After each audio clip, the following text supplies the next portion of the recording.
to part 8 of our playthrough Walden, and this is the final part in the first year at Walden Pond, the spring season.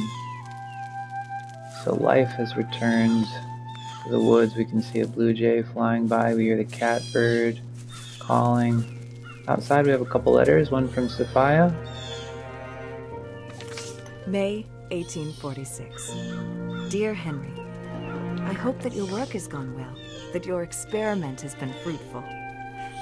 The thaw has finally come, and with it my hope that you will return home, brother, as our John can never do.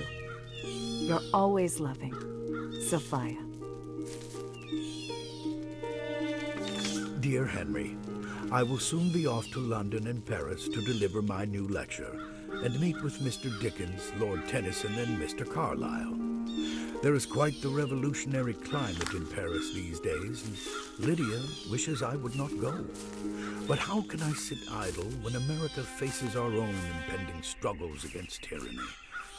I think if you were to stay here full time with her and the children, her mind would be more at ease in my absence. What do you say? Will you leave your little cabin soon to become a sojourner in civilized life again? R.W.E. Okay, so we have an invitation from Ralph Waldo Emerson to move into his house while he is traveling abroad. Now, in reality, this invitation came in 1847, a year later than it is in the game right now. And this was the offer that Henry accepted when he moved away from the pond after 2 years, 2 months, and 2 days. So if you notice that now in the spring, the Rus glabra, the smooth sumac that we were using as a regular source of sustenance, is not available in the early spring. New plants are ripening there, so instead we've turned to the purslane, which we can get in the spring. The amount of green is just overwhelming after the last, 3 seasons of winter. It's really, really gorgeous. And now we have John's flute here that we got from Sophia. The music of my flute was a tinkling stream which fell from note to note, as a brook from rock to rock. Unpremeditated music is the true gauge which measures the current of our thoughts, the very undertow of our life's stream. And then the picture of John, where'er thou sailst, who sailed with me, though now thou climbest loftier mounts, and fair rivers dost ascend, be thou my muse, my brother.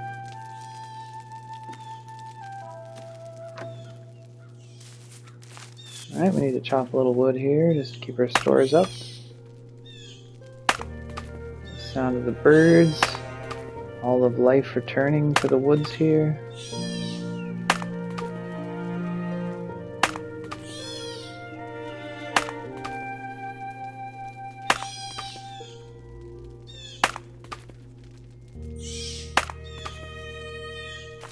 Okay, we'll rest up after that.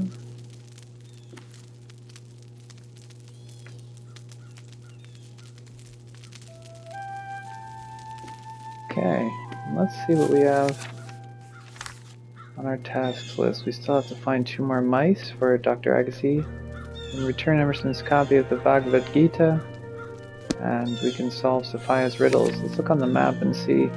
Our next riddle is out along the Concord Road, sort of northeast corner of the pond.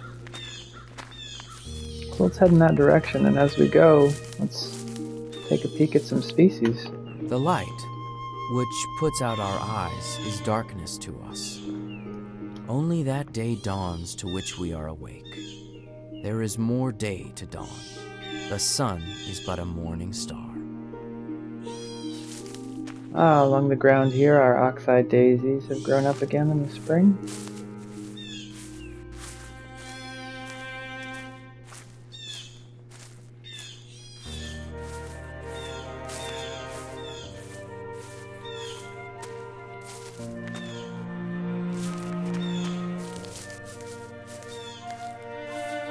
The surface of the earth is soft and impressible by the feet of men, And so, with the paths which the mind travels, how worn and dusty then must be the highways of the world, how deep the ruts of tradition and conformity. You can also hear insects again, the sound of a fly buzzing by. Even though we can't see a lot of the insects, maybe we could make note of the ones that we hear.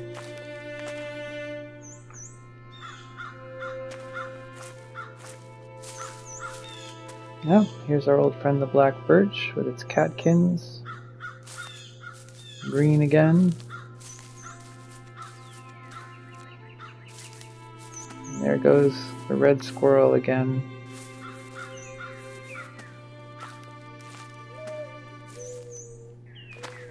We'll just follow along the edge of the pond as we walk, enjoying the spring. So this recording is being made on March 20th, the first day of the spring by the calendar year. So this is an especially significant day to be playing the spring portion of this game. I got a rare mess of golden and silver and bright cupreous fishes, which looked like a string of jewels.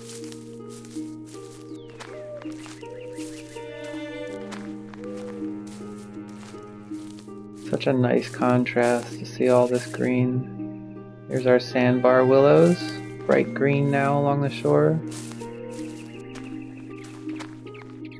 Our white birch saplings. Interesting. Oh, we caught something else in here too, a red maple sapling.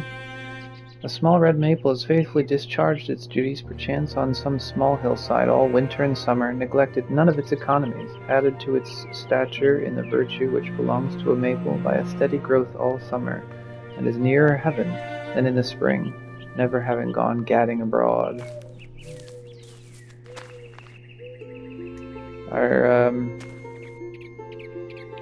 The ferns are growing quite a bit now. You can see the dead leaves from last year. Bright green leaves of this year.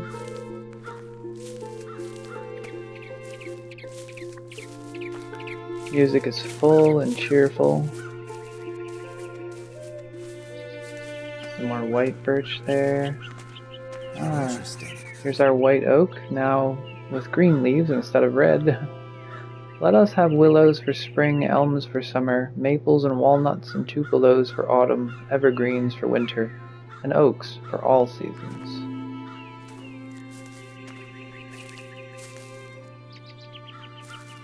Our red maple again.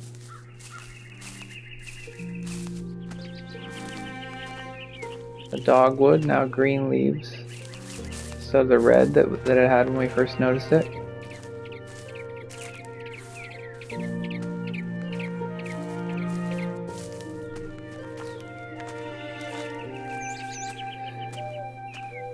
You can play this game so many times and still be noticing new things. I'm sure you've probably noticed many things along the way that I haven't noticed. So Emerson has returned. Hello. Good We afternoon. can find him at the campfires out in the world as well as at his house. Oh, you found my Bhagavad Gita. Good for you, Henry. I wanted to look at that passage about the banyan tree. It has its boughs beneath and its roots above. I know you know the one I mean. Sorry, friend, I still haven't read it. No, I haven't read it. Oh, well, I'd hoped you Still would. disappointing, That would Emerson. Give you inspiration. You should look at it when you have a moment.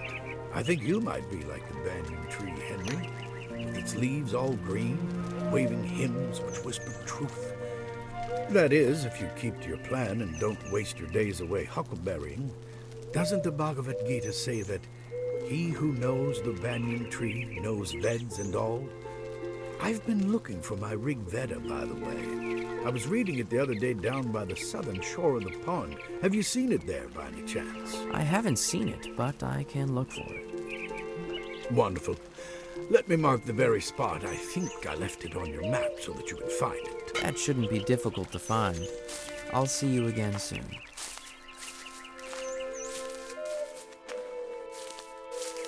So even if their relationship is a little strained, they're still friends. Look at the spring growth on the ground. The spring growth of the larch is the most conspicuous of evergreens, though its buds have not pushed out so far as white pines. As on late willows, so on the oaks, catkins and leaves appearing together. Another one of our birches, black birch.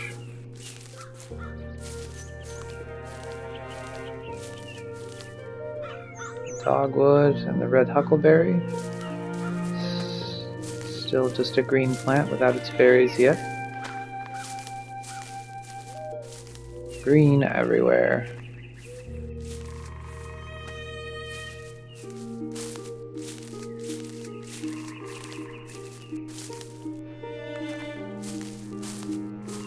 Interesting. The haze-scented fern.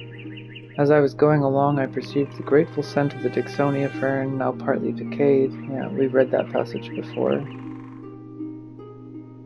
We have a black birch seedling. The seedling stoops to rise, to mount higher in coming years by subtle chemistry, climbing by the sap in the trees, and its first fruits thus shed, transmuted at last, may adorn its crown when in after years it has become the monarch of the forest. Maybe a little typo again there, but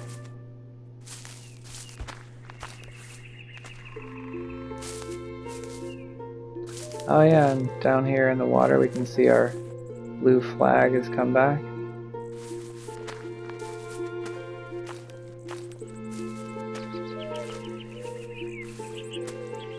Ooh, that bird was zipping by. Interesting. The ruby-throated hummingbird. We have a new species to add. The hummingbird uttered, as it flew, a faint squeaking chirp or chirrup. The hum sounded more hollow when it approached a flower. Its wings fanned the air so forcibly that you felt the cool wind they raised a foot off. It's on our first day of spring, one of the coolest birds, I think, the ruby-throated hummingbird.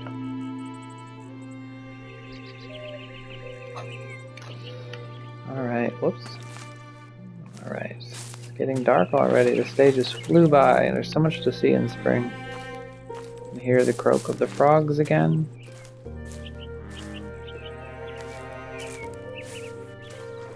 If we walk by the shore, if we could see one.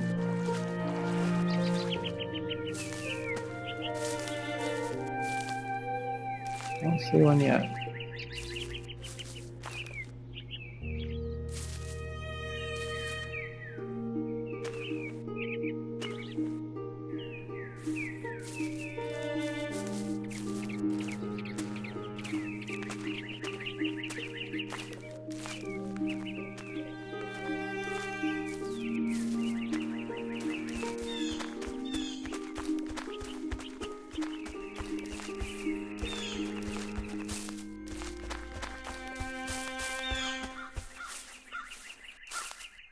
There have been caught in Walden pickerel, perch, and pouts, some of each weighing over 2 pounds, shiners, chivens, or roach, a very few breams, and a couple of eel. Its pickerel, though not abundant, are its chief boast. Good evening. Good evening. I had more visitors while I lived in the woods than at any other period in my life. I mean that I had some. I had withdrawn so far within the great ocean of solitude, into which the rivers of society empty, that for the most part, so far as my needs were concerned, only the finest sediment was deposited around me. Emerson was really booking it, man, to get to that place before I did. Oh, that one disappeared right as I walked up to it. Take a peek at the journal and see where we're at. Oh, you know what? We've actually passed Sophia's next riddle. Let's head up the hill and just circle back a little bit. Along the trail. See if we can spot it here. A little harder to see at night. Imagine that. Let's take a peek again. Just down the trail a bit. Oh, let's keep going.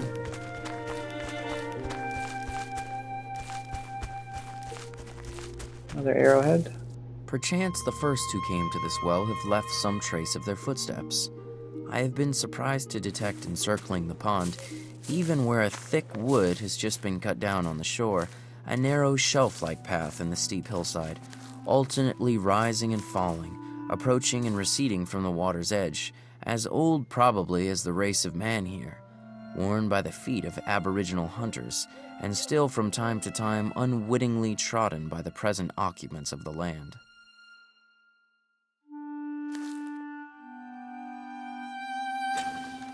Our game is fading fast, but still a few bright spots left. A heaven of wildflowers from fairyland found, favorite of picnickers and poets renowned. With showers in spring, the zephyrs will sing, and solace once lost is found past the frost. Sophia. A new plant here, wild strawberry, that we passed. I do not think much of strawberries in gardens, nor in market baskets, nor in quart boxes, raised and sold by your excellent hard-fisted neighbor. It is those little natural beds or patches of them on the dry hillsides that interest me most.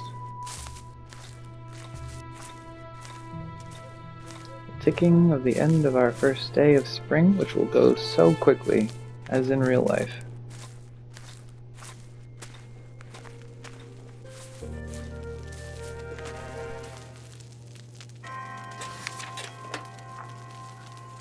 Alright, spring.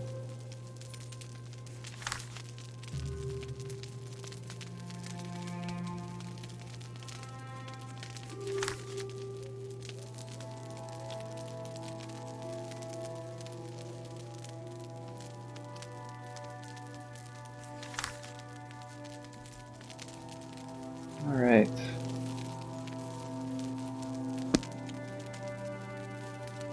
So I'm gonna wake and conquer just so, well, you know what? It's a hard choice. I feel like we should wake and conquer just so we can check the mail and see if any new news has come in about publication.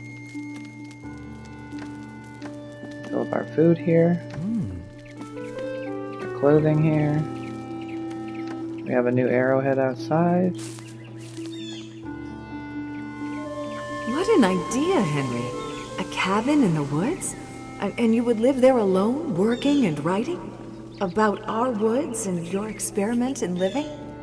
A new kind of adventure. On life, I suppose. I see a thaw in you, Henry. Finally, a new dawn. It's a good plan. The sketch by Sophia might make a good cover for your next book. Yeah, she drew the illustration on the title page of Walden, which is there. Rather than love, than money, than fame, give me truth. I sat at a table where were rich food and wine in abundance, and obsequious attendance, but sincerity and truth were not. And I went away hungry from the inhospitable board.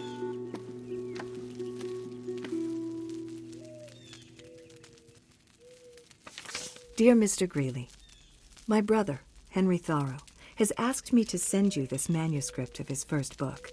He says that you have been much interested in his shorter works and may take this as well. The book follows a boat trip taken with our late brother John on the Concord and Merrimack rivers and is a meditation on the cyclical nature of time, true friendship, and the understanding of death. I am certain you will find it worthy. Yours, Sophia Thoreau. You can see that poem that we saw in the cabin when we looked at his brother John's portrait, but here's a draft of part of A Week on the Concord and Merrimack Rivers, which, though it wasn't published by Horace Greeley, was the first book, and only one of two, that was ever published in Thoreau's lifetime. So you can read a passage there.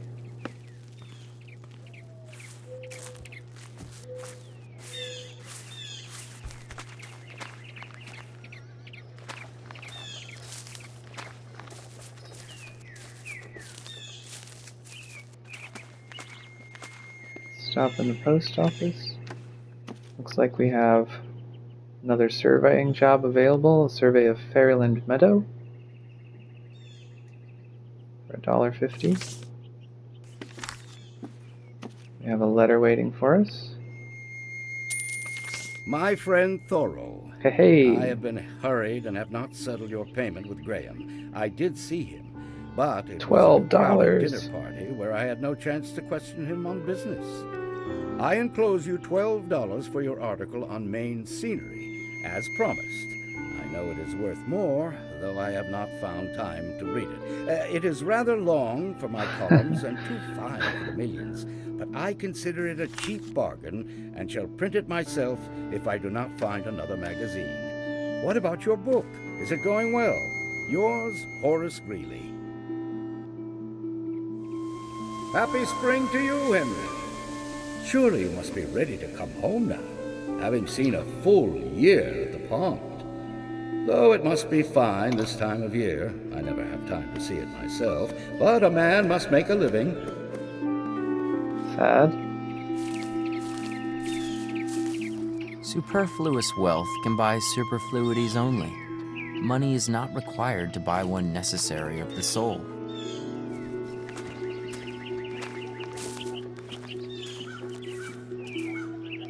I do not speak to those who are well employed, in whatever circumstances, and they know whether they are well employed or not, but mainly to the mass of men who are discontented, and idly complaining of the hardness of their lot or of the times, when they might improve them. I see young men, my townsmen, whose misfortune it is to have inherited farms, houses, barns, cattle, and farming tools, for these are more easily acquired than got rid of. Better if they had been born in the open pasture and suckled by a wolf, that they might have seen with clearer eyes what field they were called to labor in.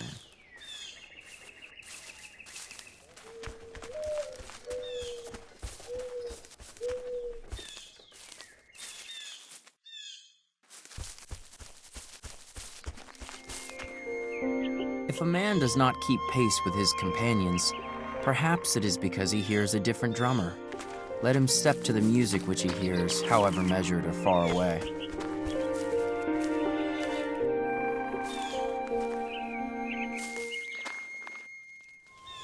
Mrs. Ripley and her friends were so charmed the other night to hear your account of your housekeeping at Walden Pond. They loved the witty wisdom that ran through it. I dare say you have the makings of a popular piece there, if that is how you wish to write, of course. E.A. Dwakink, Publisher. Dear Sir, Mr. Henry D. Thoreau of this town is working on a book which he wishes to publish. It is the account of his experiment in living in the woods of our Walden Pond. The book has many merits and may be his best work to date. It will be attractive to lovers of nature as well as scholars, and to all thoughtful persons for its originality and profoundness. Would you like to print this book in your American library? I am sending you a draft on behalf of the author. Yours respectfully, R. W. Emerson. So here we are with passages from Walden itself.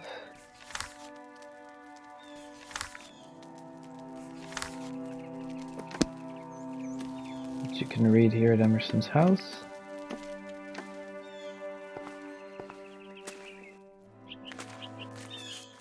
Alright.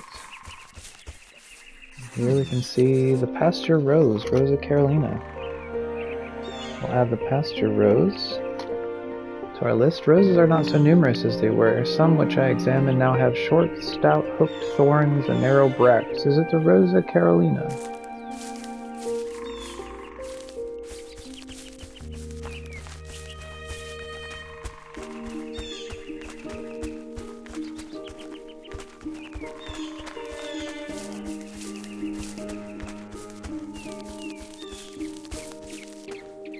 Early in May, the oaks, hickories, maples, and other trees, just putting out amidst the pine woods around the pond, imparted a brightness like sunshine to the landscape, especially in cloudy days, as if the sun were breaking through mists and shining faintly on the hillsides here and there.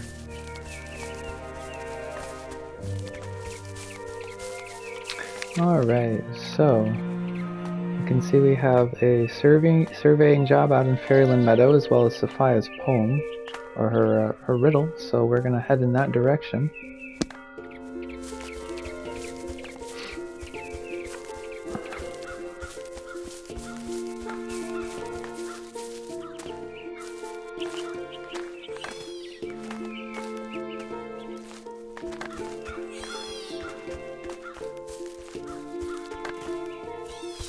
Yeah, I do think that's the sound of chopping on this lot, which is being, all the trees are being chopped down here. I think that sound we're hearing is the chopping of them. And that's why you can go out there and, we surveyed that lot, and you can also go out there and get paid to help chop. There goes another nighthawk.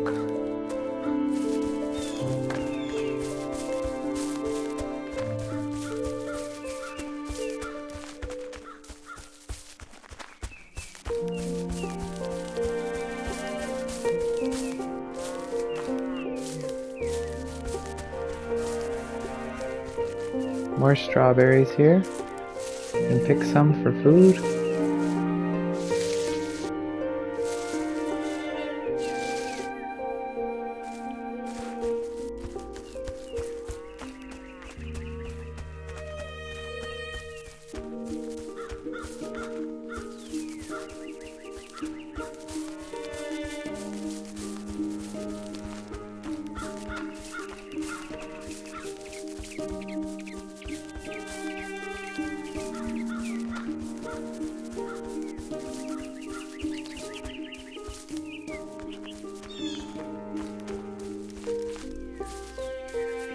This is the Concord 5K. We're just giving it a good spring jog.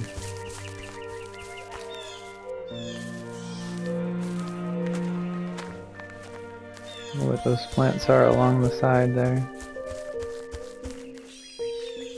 We passed, there's an apple tree. There's apple trees on the fence here, which I keep forgetting about in passing as well, but we haven't stopped to see those yet.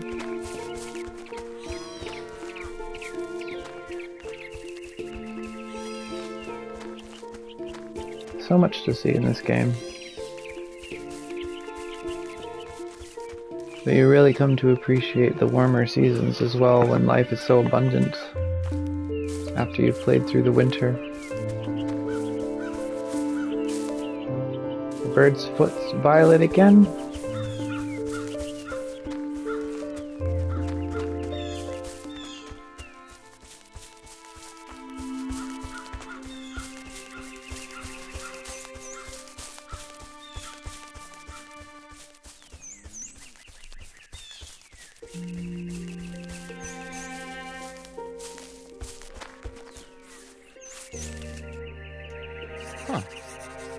I've often stood on the banks of the Concord, watching the lapse of the current, an emblem of all progress. The occasional logs and stems of trees that floated past, fulfilling their fate, were objects of singular interest to me, and at last I resolved to launch myself on its bosom and float whither it would bear me.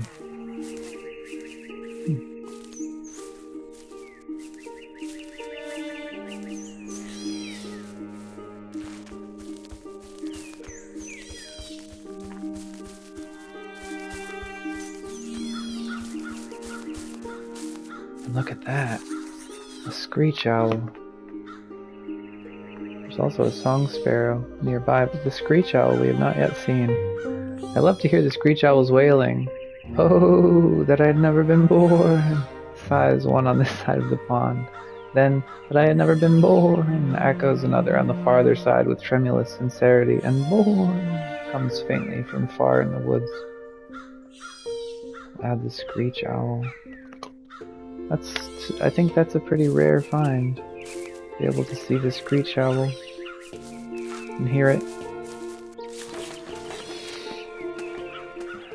I'm also really excited about that hummingbird we saw. Another clear sunset with a pretty sky. First stars peeping out.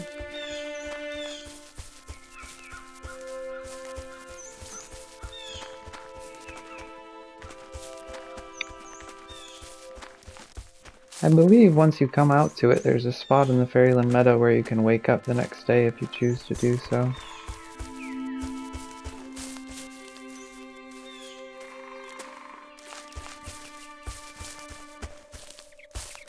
Ah, the surveying equipment. So this is where our surveying job out here is. Let's see how close we've gotten to Sophia's riddle. It's just a little bit further down the road.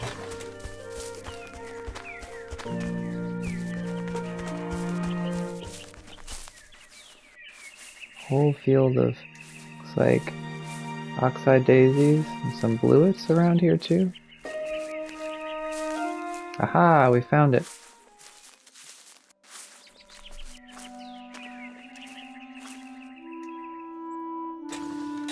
One last riddle, brother, and then you can rest. In an inlet of willow, a moment of peace between the steam engine's billow and the honk of the geese. S. Alright, that's our second to last. There goes another chickadee. Second to last riddle. And now we've got one more from Sophia. Why should I feel lonely? Is not our planet in the Milky Way? What sort of space is that which separates a man from his fellows and makes him solitary?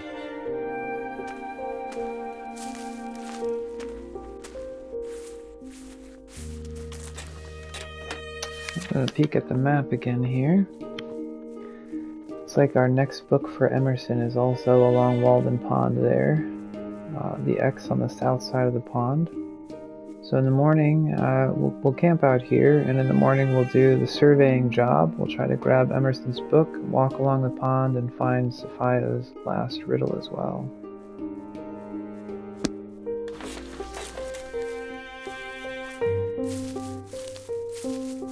There's a hound walking by.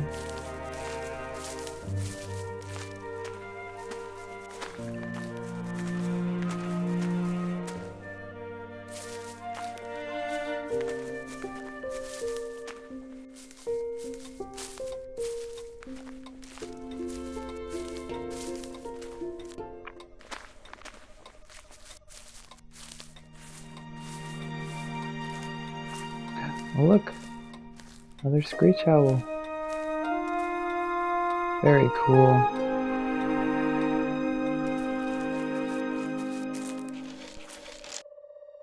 Alright, so we'll start our surveying in the morning. We'll review our journal entries from day 2 of the spring.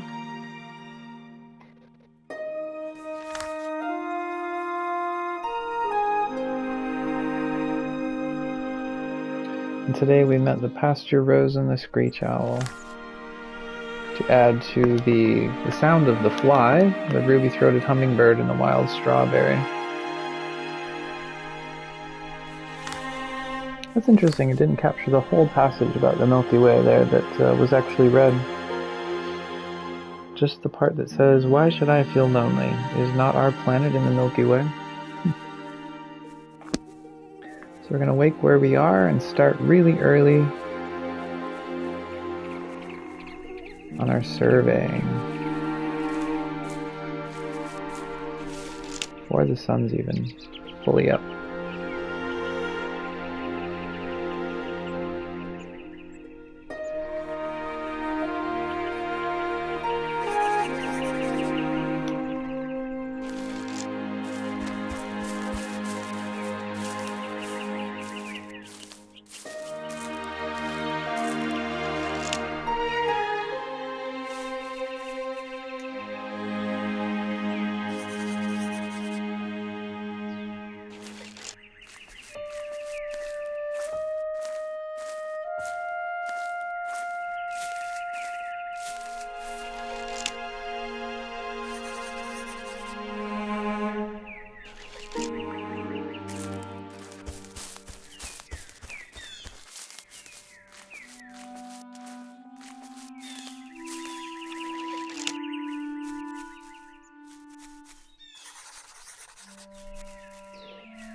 Oh, look at that. A wood thrush. The wood thrush has sung for some time. Oh, we lost the passage. We'll add wood thrush to our list. There it is. He touches a depth in me which no other bird's song does. It is all divine, a Shakespeare among birds, and a Homer, too. And the eastern red spruce had a new passage. Keeps fluctuating between the two, but let's see if we can get it to stop on that. Where'd he go? There we go. The peculiarities of young leaves are to be observed. As I now remember, the conspicuous bursting lighter glaucous green buds of the spruce. Okay.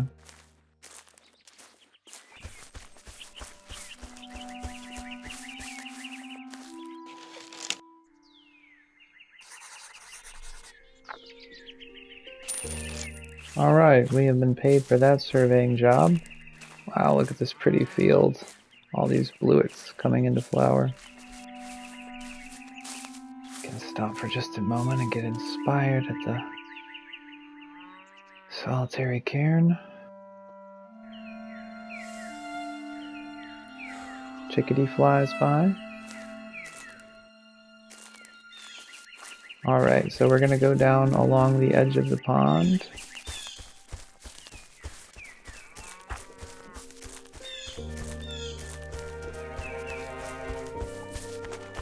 Spring goes so fast, I can't believe it's already halfway through our third day in spring. Spring will be over and early summer will be started at the end of this video. And while technically you're invited to leave the pond at the end of the first year, you can continue playing and you'll get an achievement for starting your second year. Because of course, technically, Henry had 2 years, 2 months, and 2 days here at the pond. One day, I came upon the moldering wreck of a boat, the sides gone, and hardly more than the impression of its flat bottom left amid the rushes. Yet its model was sharply defined, as if it were a large decayed pad with its veins. It was as impressive a wreck as one could imagine on the seashore, and had as good a moral. What I have observed of the pond is no less true in ethics. It is the law of average. Such a rule of the two diameters not only guides us toward the sun and the system and the heart and man, but draws lines through the length and breadth of the aggregate of a man's particular daily behaviors, and waves of life into his coves and inlets, and where they intersect will be the height or depth of his character. Perhaps we need only to know how his shores trend, and his adjacent country or circumstances, to infer his depth and concealed bottom. Walden is blue at one time and green at another, even from the same point of view. Lying between the earth and the heavens, it partakes of the color of both. The water is so transparent that the bottom can easily be discerned at the depth of 25 or 30 feet.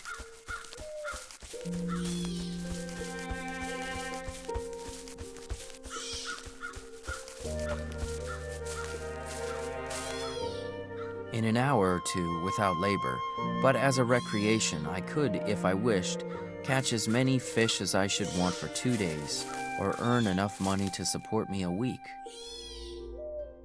What is a course of history or philosophy or poetry, no matter how well selected, or the best society, or the most admirable routine of life, compared with the discipline of looking always at what is to be seen?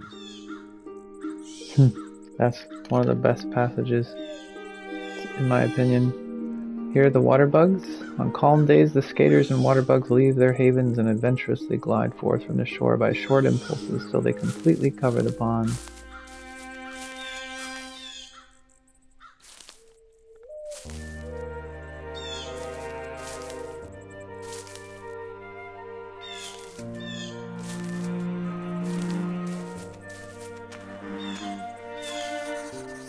There we can see the bullfrog that we've been hearing. We saw the tadpoles before.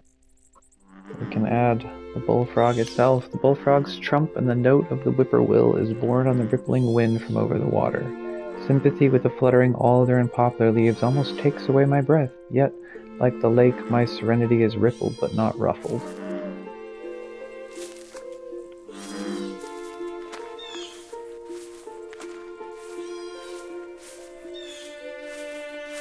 Let's see how we're getting along on the map. So, we are almost to the next book for Emerson.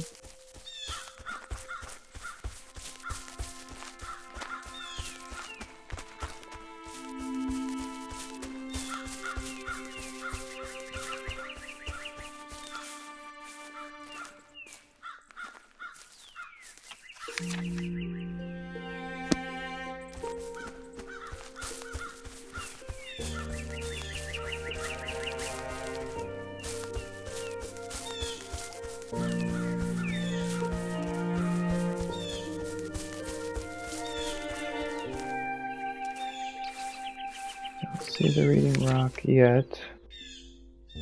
Ah, it's just this side of the path, a little further down. I think I see it now. Aha! And there's Emerson himself as well. So here, from the Rig Veda, some passages. And conveniently, Emerson is hanging out here by the campfire, so we can drop that book off to him. Good afternoon. Oh, you found my Hello. Rig Veda. Good for you, Henry. I wanted to look at that passage about the beginning of all things, the highest and the lowest places. I know you know the one I mean. No, Still haven't I read haven't it. read it. Oh, well, I'd hoped you would, and that it would give you inspiration. He doesn't sound quite so You should disappointed look at that time. it He's when like, you have a moment. oh, well, Don't you ask as well, what was the wood? What was the tree from which heaven and earth were fashioned forth? Sometimes I think that you might find that very tree here in the woods of Walden. All of this research is for a new lecture on drafting, based on my early essay, Nature. I was rereading it the other day out by the cliff and must have left it there. Have you seen it by any chance? I haven't seen it, but I can look for it. Wonderful. Let me mark the very spot. I think I left it on your map so that you can find it. That shouldn't be difficult to find. I'll see you again soon. more birds foot flyway. And let's see, oh yeah, we're really close to the place where that last book was left. The millions are awake enough for physical labor, but only 1 in a million is awake enough for effective intellectual exertion. Only 1 in 100 millions to a poetic or divine life. To be awake is to be alive.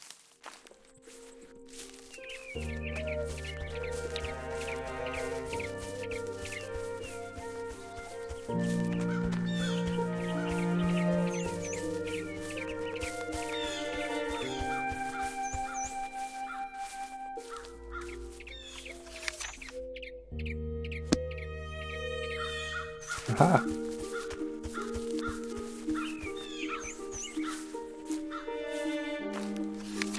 This is my favorite of all the books you can find for him.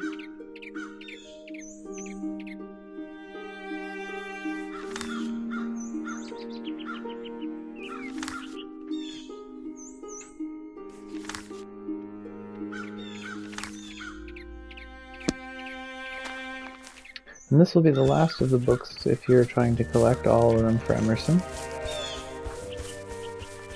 So you can drop that last one off to him and you will get an achievement for being a transcendentalist.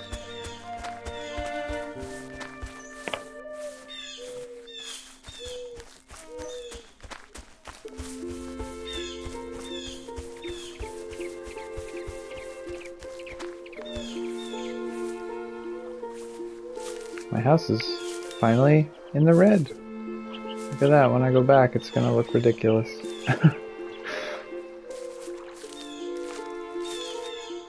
So let's see here.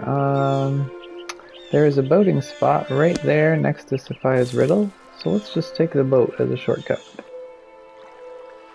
And as I mentioned, time will slow down when you're boating, so you get a little bit of extra time in your day.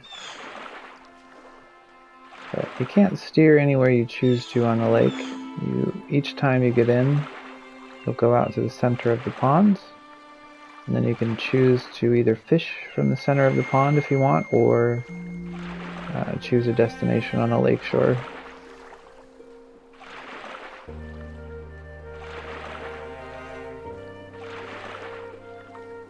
If you boat 20 times in the game, that's another achievement, there's lots of other achievements for picking a certain number of edible plants, and chopping logs, and repairing your house, and all kinds of things. Adds a bit more of a game element to it if you like collecting things in games.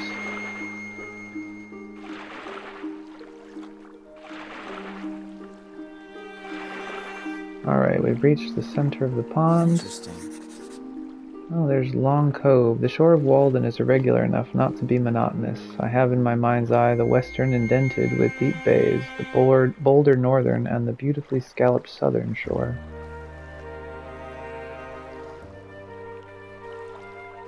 Oh, you can see the different areas. Red Cross Beach, Sandy Beach, and so on. Interesting, I've never actually done that. You can fish here if you want.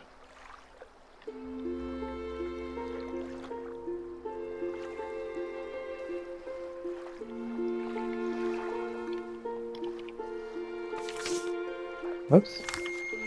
I have forgotten how to continue on our way. Interesting.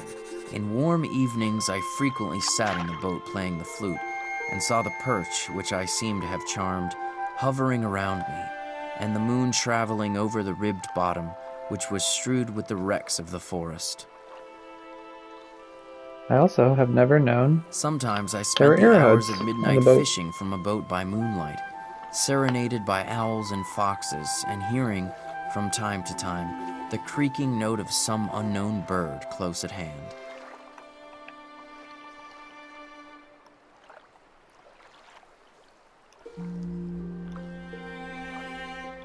Well, I'm stuck.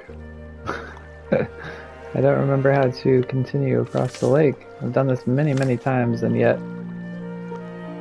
the trouble I've had in the past was actually continuing on the boat, or, stopping, not continuing. So I guess we're just gonna... Oh, there we go. Whatever I did, it worked. Okay, so we want to go to Ice Fork Cove to grab that last riddle. Yeah, that's interesting. I've never actually gotten stuck not knowing how to continue. Usually I blow right past the middle of the lake and go on to my destination without being able to stop and look around, so I've never caught those arrowheads before. Interesting.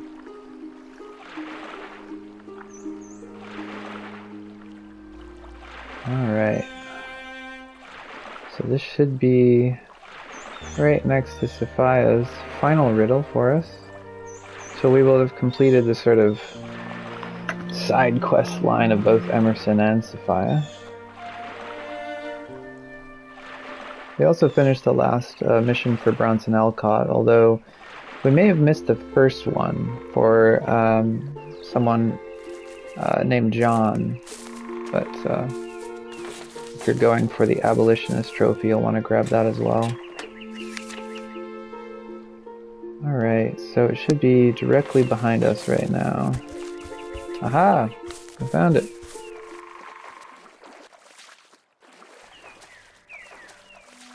And here are the leaves that Sophia wrote poetry on, which you can still see in the Concord Museum today, which I just got to see in person a year before last.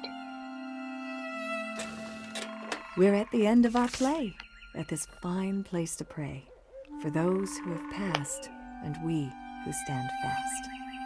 Come home when you can, Henry, safe and well. Your loving sister, Sophia. So we got the Poet Trophy for that last riddle.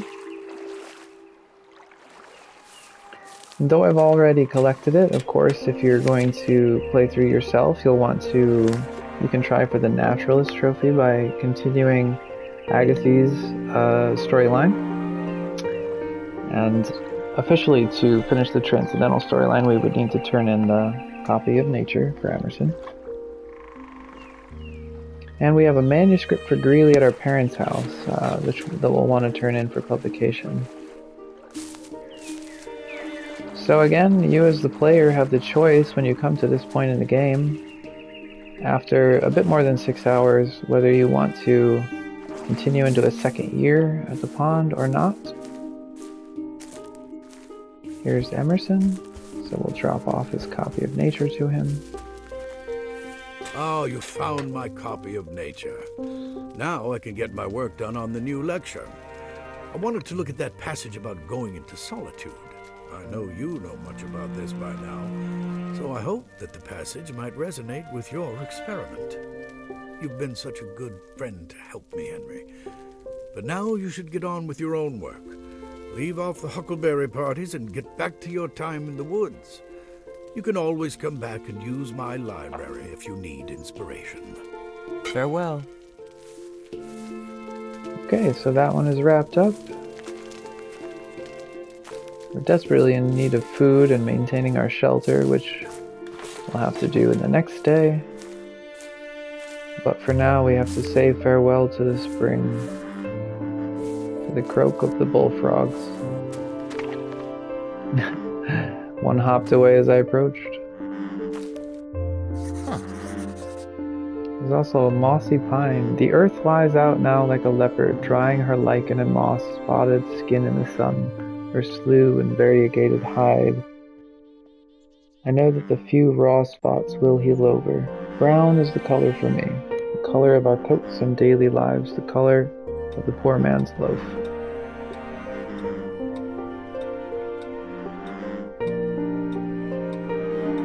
Alright, so we'll wrap up spring and we'll start the opening of early summer. And we'll finish up this video.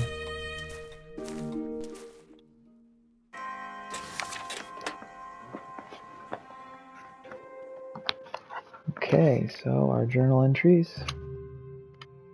Today we met the wood thrush. We saw again the water bugs and the bullfrog.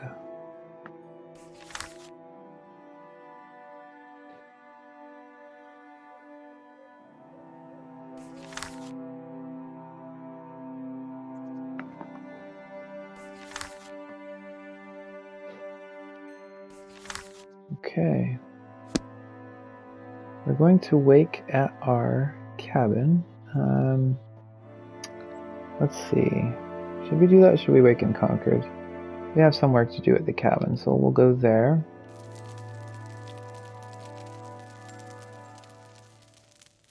And triggering our second year. And so the seasons went rolling on into summer. Thus was my first year's life in the woods completed, and the second year was similar to it.